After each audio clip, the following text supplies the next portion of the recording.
Boa noite a todos e todas que estão nos assistindo para mais uma live do IDAF. Essa é uma live especial do Instituto de Defesa Agropecuária e Florestal do Espírito Santo, onde a gente vai comemorar, né, celebrar aí o Dia Mundial de Luta contra a Raiva. Nessa noite, né, nós vamos conversar com dois especialistas no assunto. Então, já quero dar as boas-vindas à nossa colega do IDAF, a Karina Miranda Marinho, que é médica veterinária, mestre em saúde coletiva e é responsável técnica pelo laboratório da raiva do IDAF. E também o professor Cleiton Bernardinelli Guitti, que é professor de doenças infecciosas e defesa sanitária animal da UFRRJ. Muito boa noite, bem-vindos. Bem-vindos a todos que estão nos assistindo.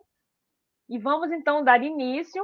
A gente normalmente começa as nossas lives conhecendo um pouco mais sobre o perfil dos nossos participantes, né?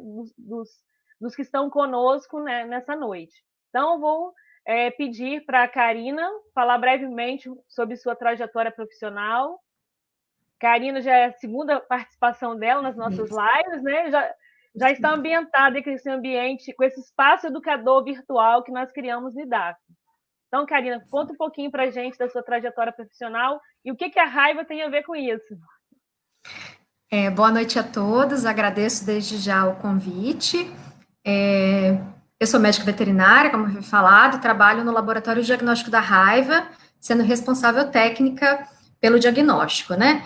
Eu entrei no IDAF em 2006 e desde então eu estou trabalhando com o diagnóstico da raiva e no nosso laboratório a gente recebe amostras do estado inteiro e trabalha com dois tipos de técnicas, né? A imunofluorescência direta e a prova biológica.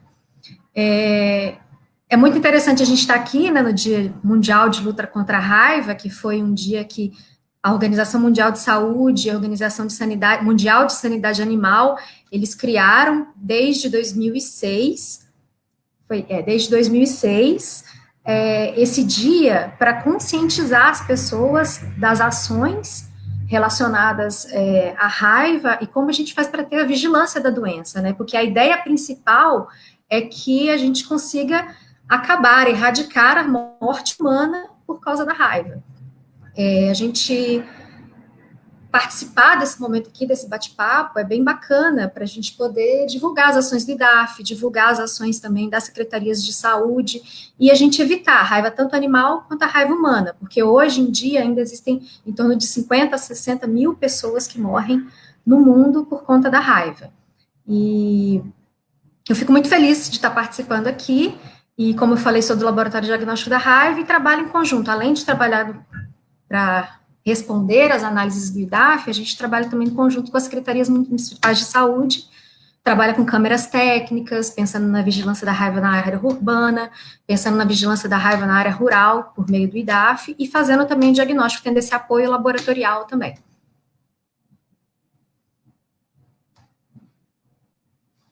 Ok, obrigado, Karina.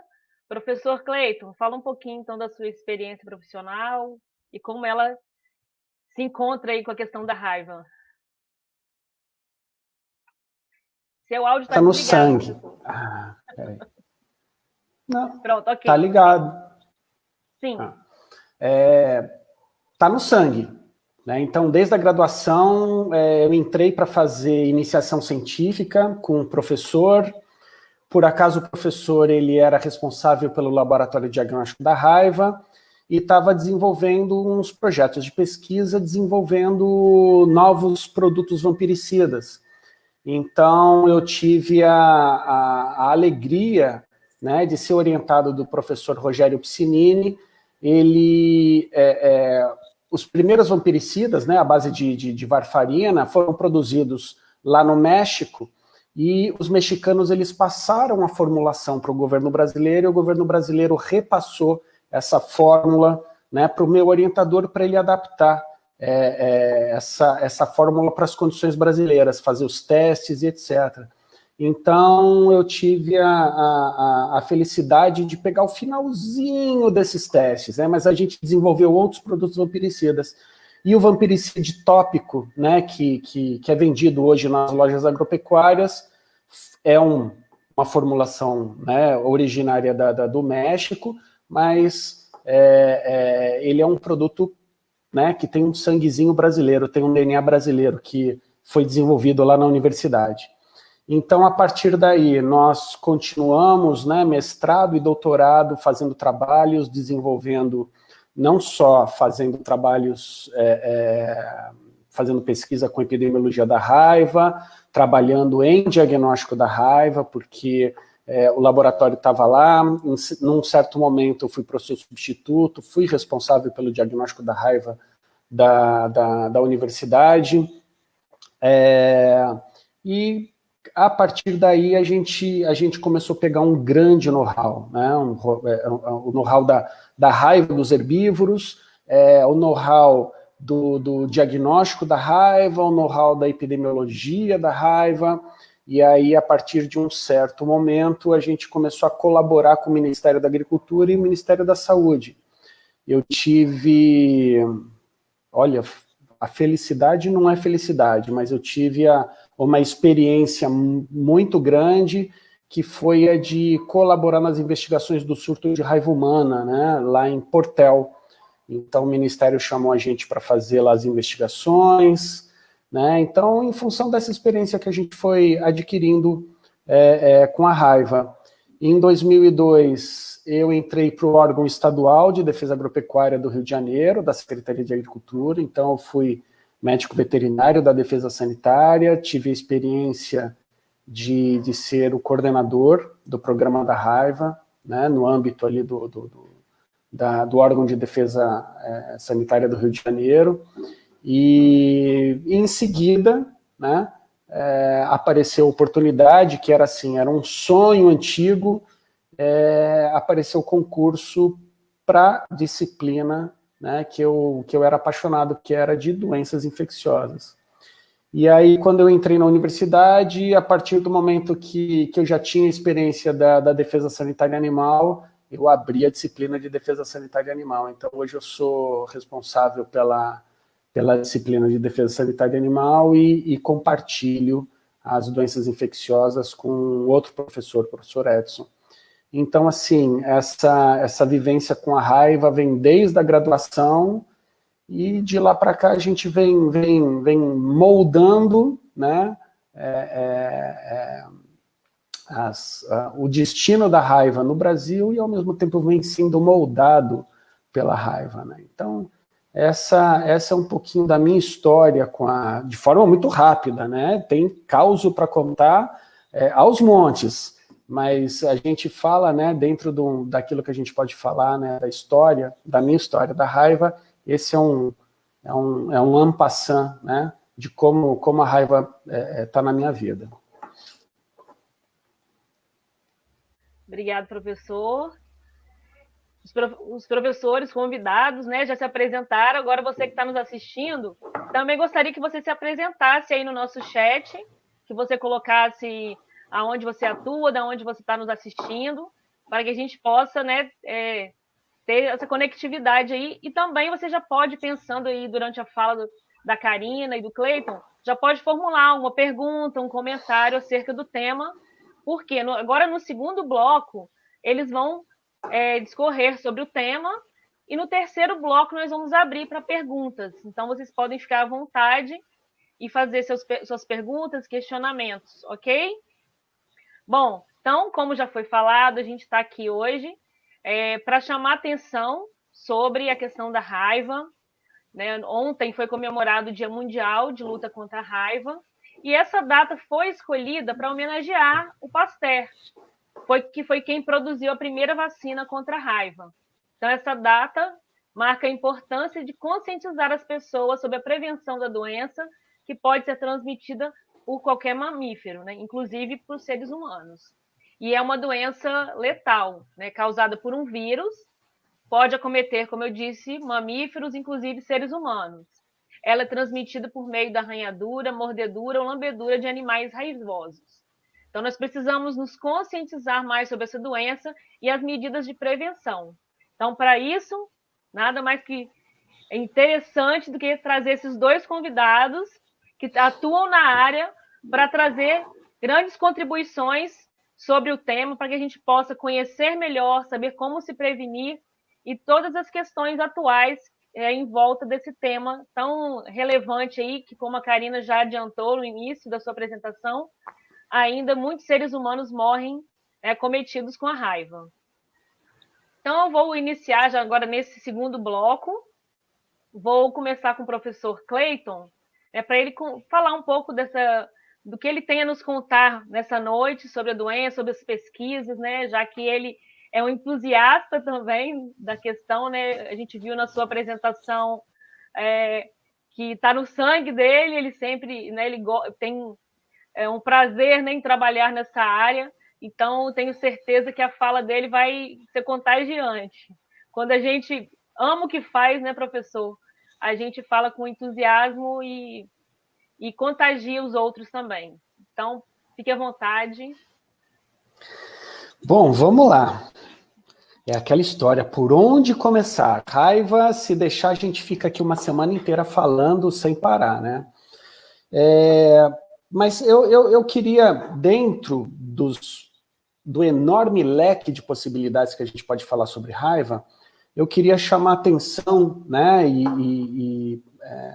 para uma linha, né, para uma vertente da raiva hoje, que ela está chamando bastante atenção e está sendo muito importante. É a questão da relação, né, dos morcegos, da responsabilidade dos morcegos na manutenção do ciclo da raiva.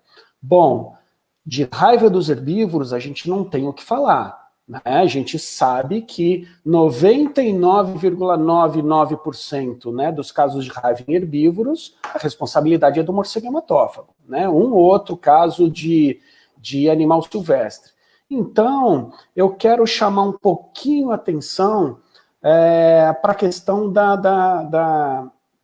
da reinserção da raiva nos ciclos urbanos, né, de transmissão. Hoje, a gente tem ali a não ocorrência, praticamente não ocorrência de raiva provocadas pelas variantes 1 e 2, que são as variantes responsáveis pelo ciclo urbano, aquele ciclo cão-gato de transmissão. A variante 1 não é comum no Brasil, mas nós temos inserções da variante, tivemos inserções dessa variante via Bolívia, né, por cães vindos da Bolívia, e nós tivemos o foco ali na fronteira, mas a variante 2, né, era a variante de circulação. E o que aconteceu? Com as campanhas de vacinação maciças e massivas do Ministério da Saúde, né, das secretarias de saúde, nós tivemos praticamente a extinção, entre aspas, a extinção da circulação desse vírus, né? Por que eu falo extinção entre aspas? A gente só sabe que um vírus, um determinado patógeno não está circulando se a gente analisar amostras, analisar, e a gente não encontrar. O grande problema, e aí eu vou dar o gancho, né, para a Karina, que vai falar mais para frente, é a questão de um número muito reduzido de amostras de cão e gato que são enviadas para diagnóstico. Nós não temos amostragem. Se a gente não tem amostragem, como é que a gente pode garantir que a variante 1 e 2, a variante 2, né, não está circulando, né? Então, fica uma dúvida. Um pouco de garantia maior que a gente vê, pela questão da observação, é que todos os casos de cães, gatos e pessoas que nós conseguimos registrar, né, nos laboratórios, avaliar material nos laboratórios, eles não contemplavam, não eram provocados pela variante 2. A grande maioria era pela variante 3, né, de morcego hematófago, ou variante 4, 5, 6 de morcegos, né?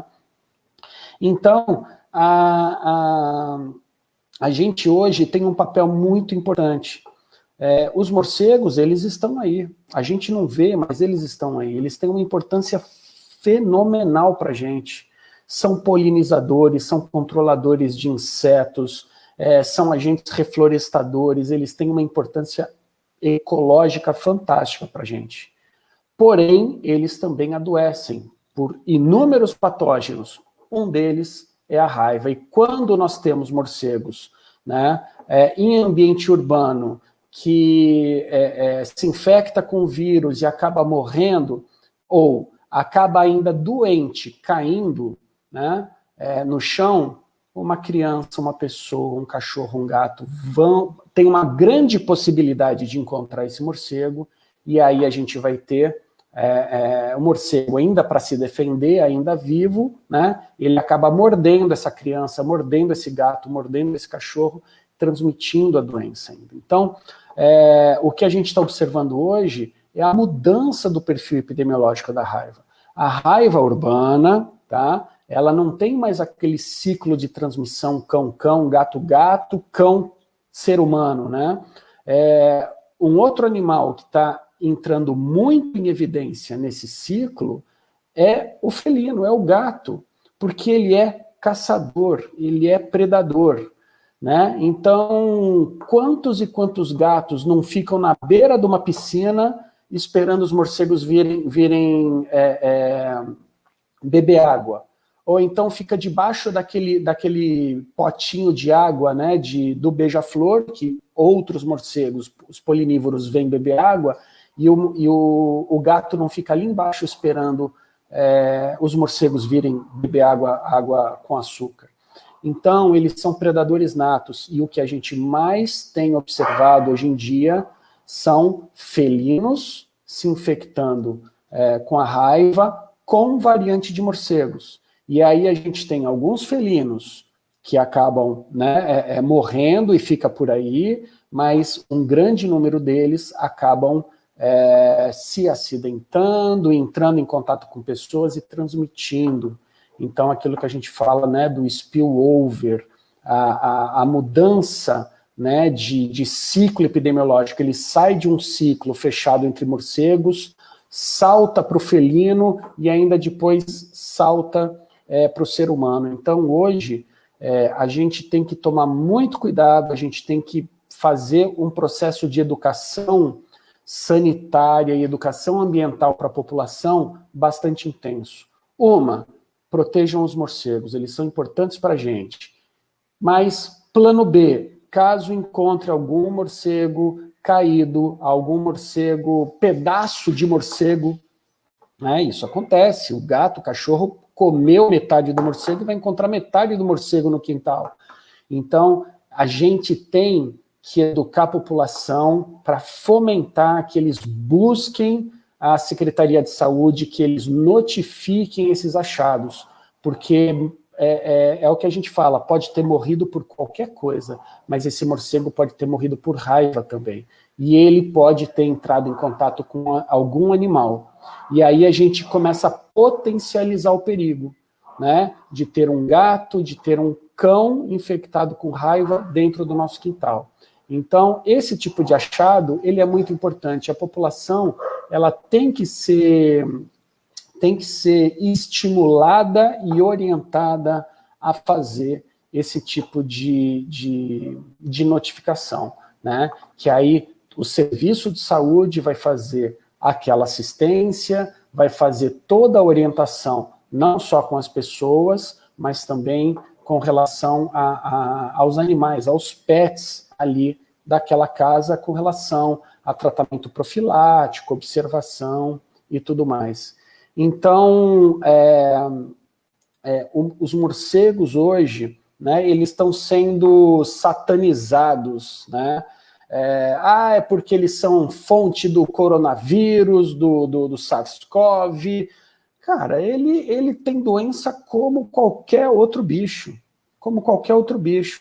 Quanto mais a gente pesquisar uma espécie, mais patógeno a gente vai encontrar, né? Então, o morcego, ele é um excelente hospedeiro para vários patógenos, né? Inclusive a raiva. Então, como eles convivem com a gente com uma frequência enorme, né? E eles estão em cima da nossa cabeça, eles estão voando em cima da gente agora, a gente aqui não percebe, mas a população deles é enorme e a gente precisa proteger, né? Se a gente parar para pensar que um morcego que come inseto, ele pode comer até o dobro do peso dele por noite inseto, imagina um morcego que pesa 20 gramas, ele comendo 40 gramas de mosquito, 40 gramas de barata, olha só como a gente convence as meninas a gostar de morcego, né? Achar um morcego lindo, né? 40 gramas de barata, um único morcego. E se a gente parar para pensar que os insetívoros, eles fazem a maior população proporcional, né? A maior população, o maior número de indivíduos de morcegos que existem são insetívoros. Então, eles fazem um controle biológico fantástico para a gente. Né? Então, o recado, né, hoje, no nosso bate-papo, que eu queria passar, é esse. Vamos prestar atenção nos morcegos, né? Vamos educar as nossas crianças, os nossos jovens, para proteger os morcegos, e vamos educar também as nossas crianças, a nossa população, para ligar para o telefone da Secretaria de Saúde para notificar um morcego caído. É muito importante, né? Porque raiva é uma doença quase que 100% mortal, né? A gente não conta isso, a gente sempre diz que é 100%, mas é 99,99, você não vai querer ser a cereja do bolo que vai ser o 0,001% que vai sobreviver, né? Então, é esse o recado que eu quero dar. Comuniquem morcegos caídos, liguem para a Secretaria de Saúde, tá bom? Muito obrigada, professor Cleiton. Essa live, né, como um espaço educador, já é uma demanda, né, que a gente tem de ampliar, né, essas informações para a sociedade. E outras ações mais, né, temos planejado para que a sociedade tome consciência, porque ainda entendemos que é um assunto que muitas pessoas ainda não sabem como agir, como proceder nessas situações, principalmente com relação ao morcego. Ou, como o senhor disse, quando encontra um morcego, querem matar, tem aquele pânico, né, que ele vai causar uma doença, sem entender que aquele animal também tem uma função ecológica muito importante a desempenhar, como o senhor bem relatou. Então, vamos agora conhecer um pouco do trabalho que o IDAF desenvolve, né, com esse tema, com a professora. Eu estou chamando de professora, né? Vai trazer informação, conhecimento para nós, é a professora Karina. Joia. Eu vou aproveitar e iniciar falando um pouquinho do Laboratório da Raiva, né, e como que aconteceu a mudança no envio de amostras, já que o professor Cleiton comentou, né, a gente aqui no nosso estado, na década de 90, a gente tinha muitos casos de raiva em cão e gato. A gente chegava a ter, assim, a gente teve mais de 100 casos de raiva no ano. E, assim, com essas campanhas de vacinação que foram feitas pelo Ministério da Saúde junto às vigilâncias municipais, né, a gente conseguiu diminuir também bastante, hoje a gente foi diminuindo com o passar dos anos, e hoje a gente não tem tido casos positivos de raiva realmente em cão e gato. Só que assim como você comentou, né, com essa diminuição, a quantidade de amostras foi caindo junto. Antigamente a gente girava em torno de 1.500 amostras, a gente tinha no nosso laboratório por ano. Hoje esse ano, por exemplo, tudo bem que esse ano foi um ano atípico, mas vamos botar então o ano passado, que esse ano nada funcionou direito.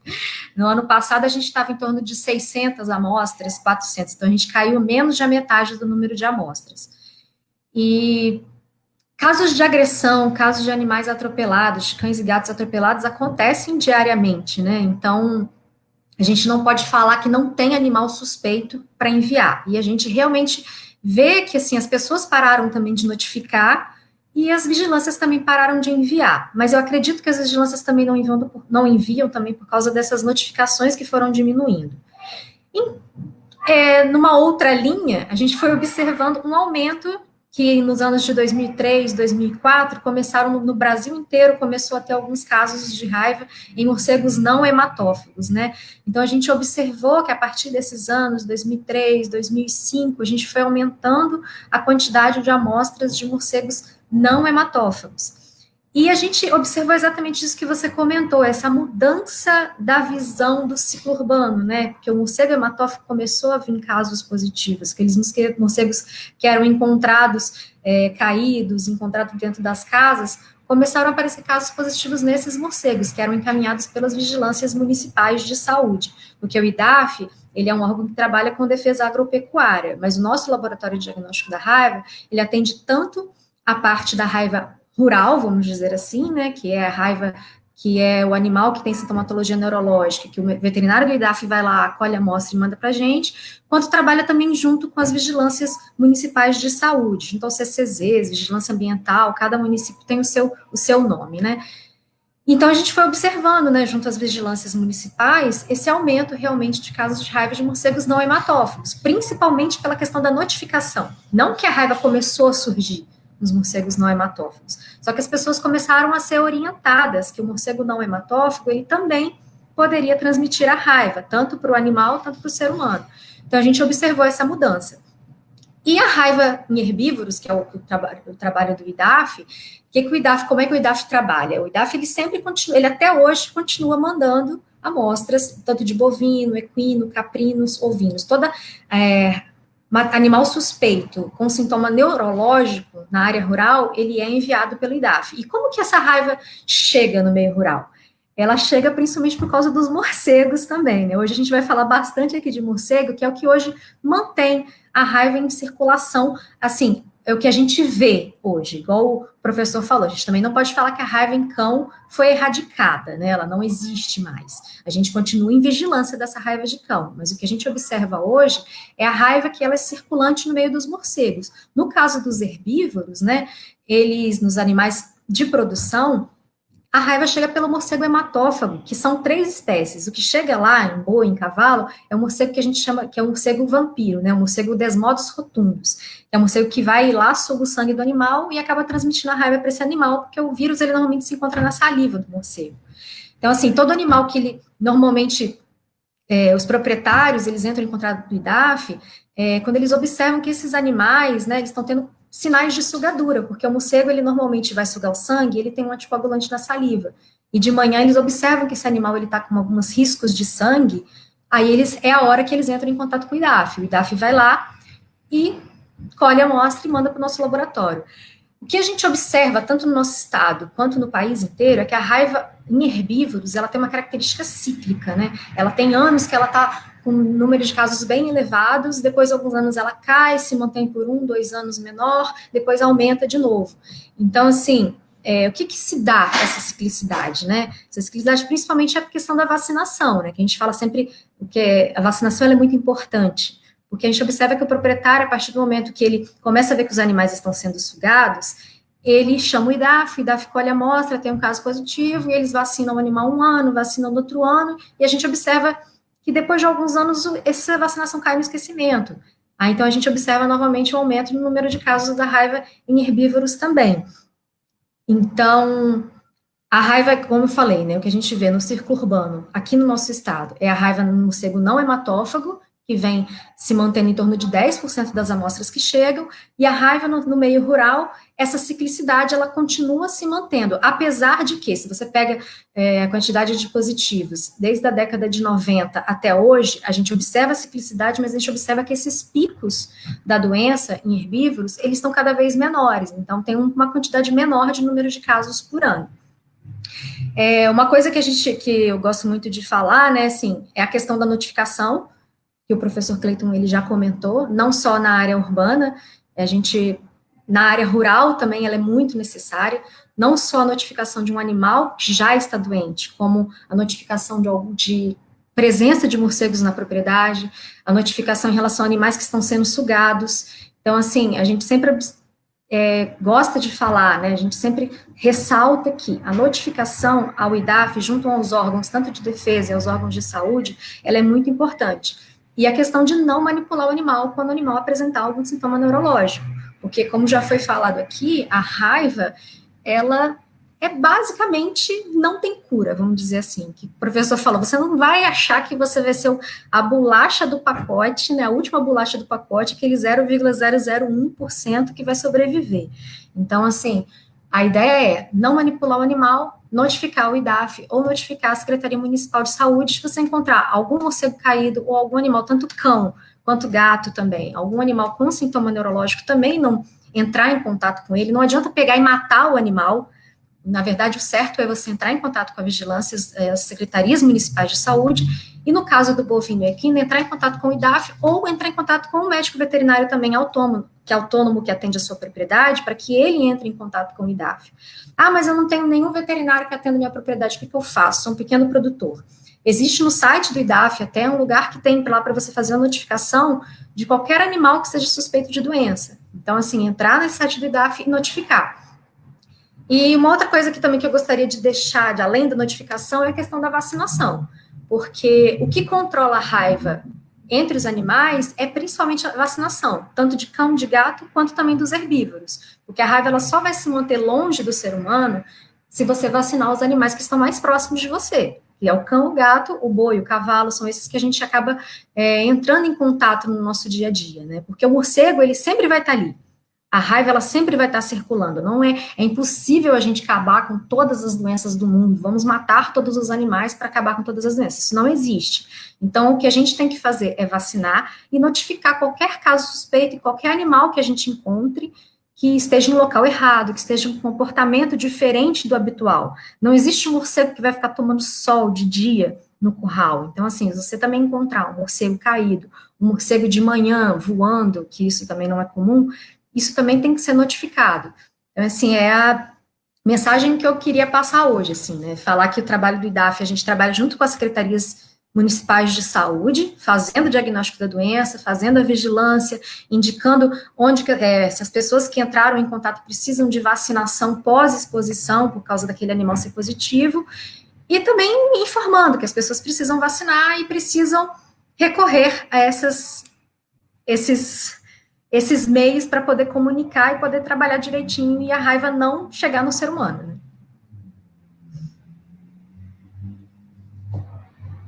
Ok, obrigado, Karina. Algumas questões que estávamos levantando, vocês já responderam, mas eu queria perguntar ao professor Cleiton, você falou da incidência agora da raiva nos felinos, né, em função do comportamento, né, dos gatos, especialmente. E cada vez mais a gente observa, né, a convivência de cães e gatos, né, no âmbito familiar, dentro das casas, né, nas residências, às vezes até dormindo junto com as pessoas, né, com os familiares. Quais seriam os cuidados, né, que a gente deve ter ao ter, né, essa convivência, né, com cães e gatos? O que a gente deve ficar em alerta e procurar o atendimento do médico veterinário?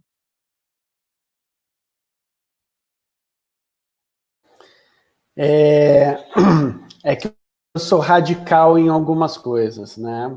Eu sou radical no seguinte sentido. Tenha um animal se você tiver condições de criar. Posse responsável, né? Então, o que a gente muitas vezes vê por aí é a questão das pessoas terem animais e não ter a mínima condição de fazer o manejo sanitário, né? Então, as vacinações, vermifugações, uma ração decente, né? Então, manter o animal com conforto, com alimento e etc. Então, por que eu estou falando isso? Eu falei do manejo sanitário. É responsabilidade do tutor, do dono desse cão, desse gato, fazer o manejo sanitário desses animais. Ele tem a responsabilidade de manter as vacinas em dia. Não é todo mundo que tem condições de ter um atendimento veterinário, de levar o seu animalzinho para o veterinário. Então, eu costumo ser muito radical, né, nesse sentido. Não tem dinheiro? Não tenha. Não tenha. Não tenha um bicho. Porque ele vai sofrer. Ele vai sofrer porque ele vai desenvolver um tumor, estou dando exemplos, né? Um tumor que vai crescer, crescer, crescer, e que proprietário, dono, que não identifica muito aquilo, não tem um dinheiro para levar no veterinário, vai deixando para frente, daqui a pouco, quando vê, não tem mais resolução, né? Ou qualquer probleminha que poderia ser sanado numa rotina, né, ou identificado numa consulta de rotina, não vai ser identificado. Então, a gente tem um número muito grande de animais, de pets, tá, que acabam tendo uma vida muito curta, né, por causa de negligência dos proprietários. Então, o que eu falo, né, quais seriam os cuidados? Responsabilidade, só isso. Se você tem, cuida. Se você tem dinheiro, cuida. Se você não tem, não tenha bicho. Né? Não tenha bicho. O pessoal vai me xingar por causa disso. Até quem não é veterinário, etc., quem tem cachorro, quem tem gato, fala, pô, o cara é muito arrogante. Não, não sou arrogante. Eu já cansei de ver, quem é veterinário sabe disso, que o veterinário sabe quem é o dono das portas do céu, é São Pedro, né? São Pedro abre as portas do céu para os bichos entrarem, o veterinário é a última instância que ainda está puxando o bicho, né, o rabo do bicho para baixo, falou, não vai para o céu agora, porque o veterinário é o último a ser consultado, né? Primeiro é o vizinho, segundo é o... Nossa, cara, medicina veterinária de WhatsApp e Facebook é fantástica, né? Quiabo cura tudo, todo mundo sabe disso. Então, o veterinário sempre é o último a ser procurado. Por quê? Porque ele cobra uma consulta. E muitas vezes ele é pilhado porque ele cobra uma consulta. Ele não está fazendo nada mais do que a obrigação dele.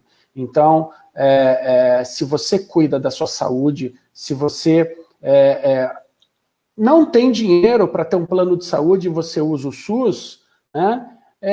Significa que você também não tem dinheiro para cuidar do seu bicho, porque não tem SUS do cachorro. Em alguns municípios estão aparecendo. Então, eu falo sempre da questão da posse responsável.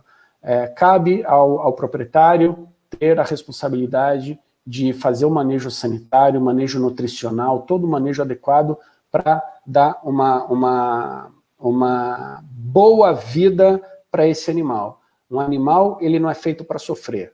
Então, todo e qualquer tipo de maltrato, manejo sanitário inadequado, sujeira, desnutrição, isso é maltrato. E a gente não pode ter a companhia dos bichos, a gente não pode ser egoísta de querer ter sem ter a capacidade de cuidar.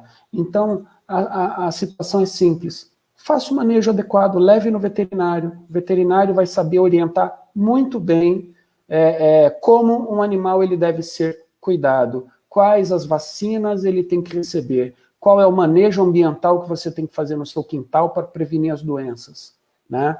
Consulte um veterinário, leve o seu animal no veterinário, não leve só quando o animal está com problema, né? Prevenir sai muito mais barato do que você fazer um tratamento, porque aí o veterinário é um mercenário, o remédio é muito caro, e o veterinário é um mercenário, e aí o veterinário é um mercenário. Então a culpa é sempre do veterinário, não é daquele tutor que simplesmente negligenciou aquele animal durante muito tempo. Tá? Desculpa o desabafo, mas eu sou radical nesse ponto. Não tem dinheiro? Não tenha bicho. Pronto, respondi, eu acho.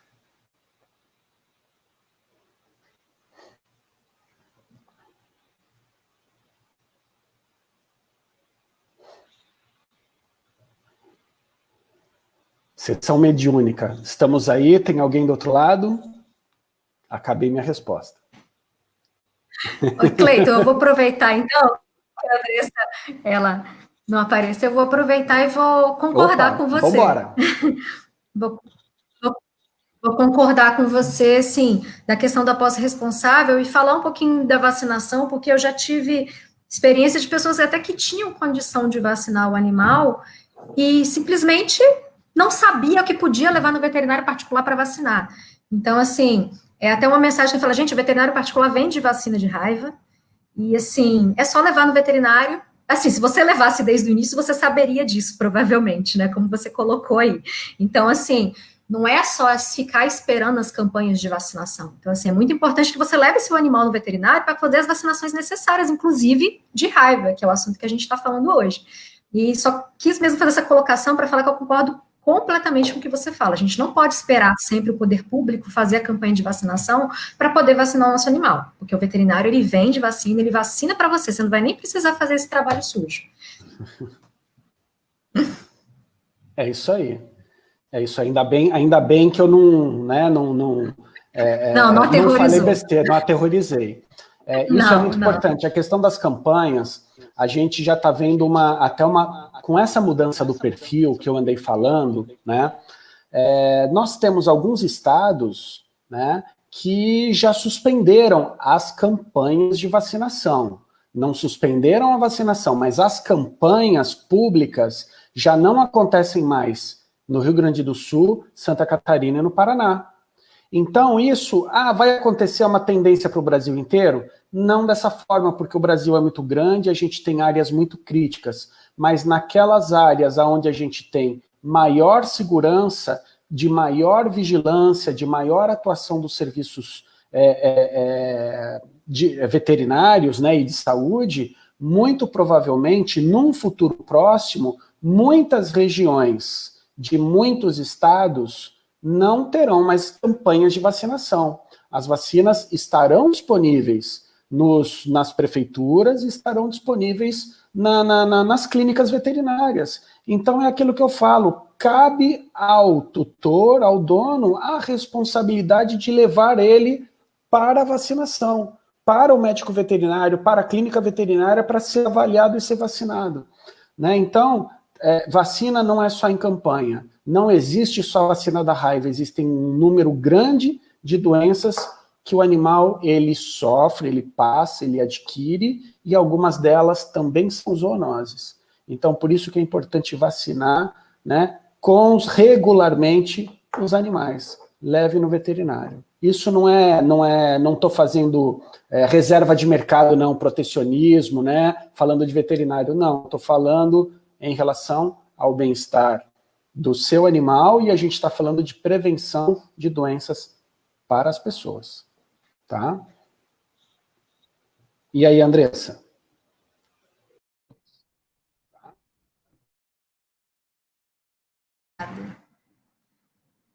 Está desligado o seu fone.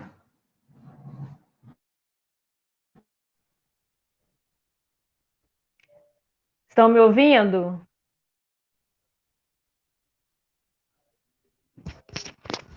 Estão me ouvindo? Não? Peço desculpas, minha conexão aqui, notebook caiu, tive que entrar pelo celular. A gente vai se adaptando, né? Essas novas tecnologias, às vezes, deixam a gente na mão. Karina, eu queria que você comentasse, a gente falou aí sobre as campanhas, né, com relação à vacinação de cães e gatos, e como é dar isso nos rebanhos, né? Existe a vacina, é recomendado como que se daria isso nos animais de produção? Vamos lá falar um pouquinho. A vacinação da raiva, especificamente, ela não é obrigatória igual a da febre aftosa, né? Mas a gente sempre fala, o animal, ele tem que ser vacinado primeiramente quando faz 3 meses de idade. Se ele for vacinado pela primeira vez depois de 30 dias, a gente repete. É igualzinho no animal de companhia também, no cão e gato. E a gente orienta que o proprietário vacine uma vez por ano, até no máximo 12 meses que faça a vacinação antirrábica novamente nesses animais. Não adianta você começar a ver o seu rebanho sendo mordido por morcego, aí fala assim, agora eu vou vacinar, porque se o morcego já estava com vírus, não adianta que seu animal ele vai desenvolver a doença do mesmo jeito. Então, assim, a vacina, ela é prevenção, ela não é cura. Então, assim, é uma coisa até que a gente bate na tecla, né, que a vacina, ela não vai curar. Muita gente até fala assim, mas eu vacinei meu animal, parece que a vacina fez o animal desenvolver a raiva. Não, isso é mentira. Então, assim, a gente fala que a vacina tem que ser feita todo ano. O ideal seria, a gente faz vacina contra a febre aftosa todo ano, que ela é obrigatória. O ideal seria que todo produtor pudesse fazer junto. A vacina da raiva ela é bem barata. Então, assim, interessante que eles peguem a vacina, o período de vacinação contra a febre aftosa, já que está juntando todo mundo, todos os animais, vamos lá e faz da raiva também. E repetir todo ano essa vacina junto para a gente evitar esses picos da doença. Porque por mais que o bovino ele não sai correndo atrás da gente para morder, para transmitir a raiva, mas a gente mete a mão na boca do bovino quando ele está doendo, achando que ele está engasgado. O veterinário vai lá, o veterinário particular, ou até mesmo o próprio peão, tenta colher a amostra, tenta mexer no animal que ele está infectado. Então, assim, a gente recomenda que se faça a vacinação todos os anos, entendeu? Para poder evitar esses picos de doença. E é a mesma coisa, responsabilidade. Se você tem um animal, você tem que ser responsável por aquele animal, pela sua propriedade. Você tem perdas econômicas, você tem risco de transmissão de doenças. Então, a gente pede, além de notificar, de vacinar o animal. Então, é isso que eu gostaria de passar para todo mundo. Agora sou eu que vou dar um pitaco. Deixa eu fazer uma complementação. Até naquelas situações onde tem o alto risco de ocorrência de raiva, que situações são essas? Que locais são esses? Aonde você tem foco de raiva já acontecendo ali ao redor daquela propriedade, no mesmo município, ou quando a gente observa uma alta taxa de espoliação do rebanho por morcegos. Então, um grande número de ferimentos provocados por morcegos. Então, muitas vezes, o desafio viral que esse animal ele é submetido, ele é tão grande, né, que às vezes ele não está, às vezes ele passa por um momento de baixa imunitária, uma mudança de pasto, uma seca no pasto, algum estresse, alguma coisa, e aquela alta espoliação, são mais de 1, 2, 3 morcegos às vezes fazendo ferida, né? A gente, nessa situação de alta taxa de espoliação, a gente recomenda fazer vacinação 2 vezes no ano, né? Então, é o que a Karina falou, é uma vacina que é uma das, se não me engano, é a mais barata, né? Então, é uma doença mortal.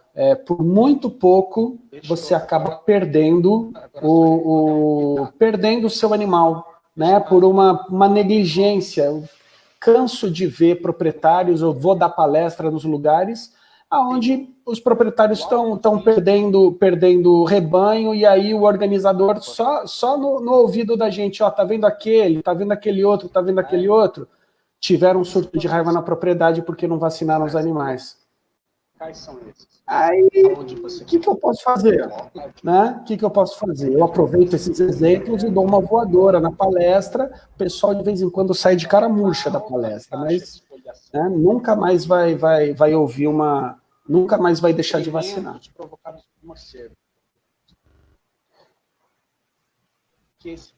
Pronto. Ele é tão grande, né? Acho que a Andressa tem problema de conexão. Exatamente. E aí, Karina, vamos ter um papo então. Até voltar. Pois é. Voltamos. Aqui, mas assim, e eu gostaria até de falar, assim, da questão até da gente falando de vacinação, né, não só da vacinação, puxar um pouquinho de orelha também dos nossos médicos veterinários também, né, que é muito importante também que os veterinários, eles também estejam vacinados quando forem colher a amostra, notificarem ao IDAF. Não só o proprietário tem que notificar, né, eu acho que o médico veterinário, o médico veterinário, ele tem obrigação também de notificar os casos que ele atende aos órgãos de defesa, aos órgãos de saúde, tanto em clínicas veterinárias particulares, quanto os veterinários que atendem também as propriedades rurais também devem fazer essa notificação e fazer coleta de amostra tendo vacinação e sorologia comprovada, né, que é uma questão interessante que a gente tem que sempre lembrar que às vezes os médicos veterinários também se esquecem que eles também podem ter a raiva também, né.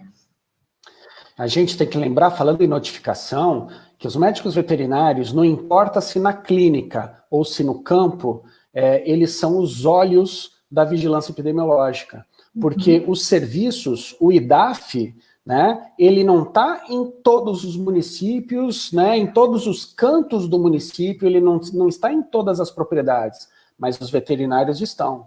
E os veterinários estão observando o que está acontecendo. Então, é uma responsabilidade muito grande dos médicos veterinários, não só no campo quanto das clínicas, de fazer a notificação dessas doenças. Sem informação, o Serviço de Defesa Estadual não faz planejamento de ação. Então, como é que o IDAF vai fazer montar uma estratégia de controle, de prevenção da raiva num determinado município, né, que todo mundo fala que tá morrendo animal demais, mas se a gente vai dar uma olhada lá no teu laboratório, fala, como é que está a incidência como é que está a ocorrência de raiva no município tal? Uns 3 casos esse ano. Então, a gente vê que a raiva já é o exemplo clássico. Ela é uma doença muito subnotificada. Muito, muito, muito, muito. Então, a notificação ela é importante, a coleta de material é importante, o diagnóstico é importante, porque com esses resultados, a coordenação do Estado vai montar uma estratégia para controlar morcego, fazer campanha de vacinação nos herbívoros, fazer educação sanitária para o pessoal ali daquela região. Sem informação, o Serviço de Defesa não trabalha. Por isso a notificação é muito importante.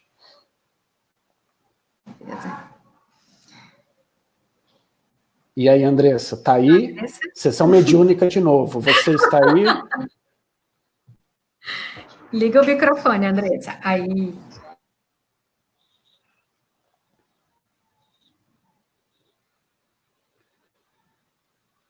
Não tem problema, a gente pode ajudar.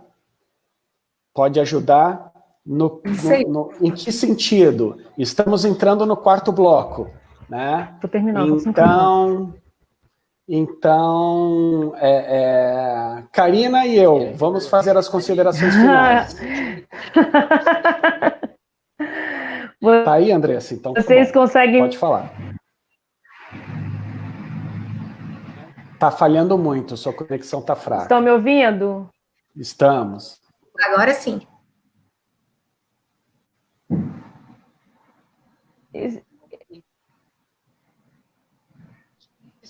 Então... Estamos entrando no 4º bloco.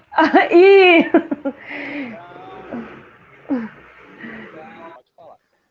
Tem um delay enorme da conexão. Então, façam as suas considerações finais, porque ele tá autossuficiente, ele tá desligando o áudio sozinho. Tudo bem, a gente faz, deixa com a gente. Finalizar, isso aí, eu acho que a nossa mensagem de hoje é vacinação, notificação, envio de amostras para diagnóstico. Quero agradecer ao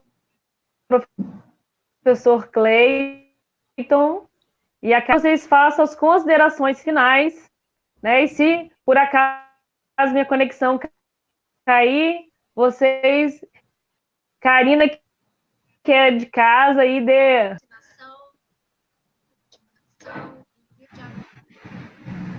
Vai lá, Karina. Então, tá, eu queria aproveitar agora em nome do IDAF, agradecer o Cleiton. Você não disse nada além do que a realidade, já deixá-lo bem tranquilo em relação a isso.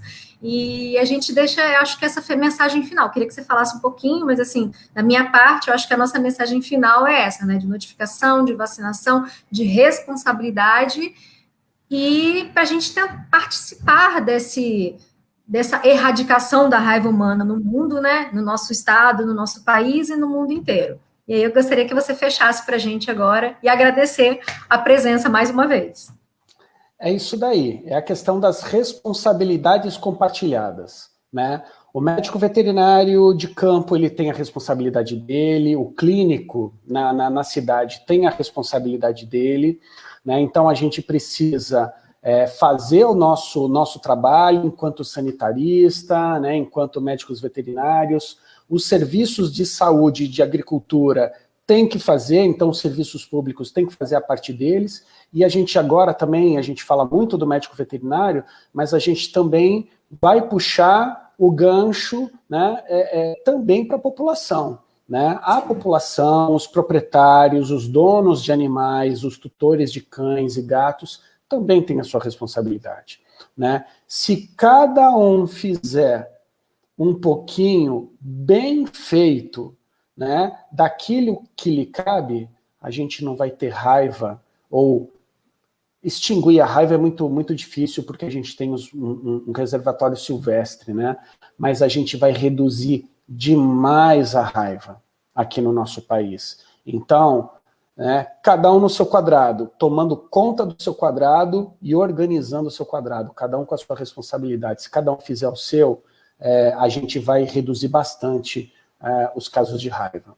Tá? Então, eu também queria agradecer a Andressa, né, pelo convite. Karina, foi um prazer conversar contigo, bater papo assim, cara, é muito mais gostoso. A gente acabou tirando todo o rigor, né, do IDAF de vocês, porque eu sei que vocês seguem um protocolo. Eu já quebrei tudo, né? Quebrei tudo, mas tudo bem. Mas vamos lá, então, sério, obrigado pelo convite. A universidade, o nosso laboratório, nossos professores estão à disposição de vocês para quando vocês quiserem debater algum assunto, a gente está aqui, vai ficar muito feliz em participar.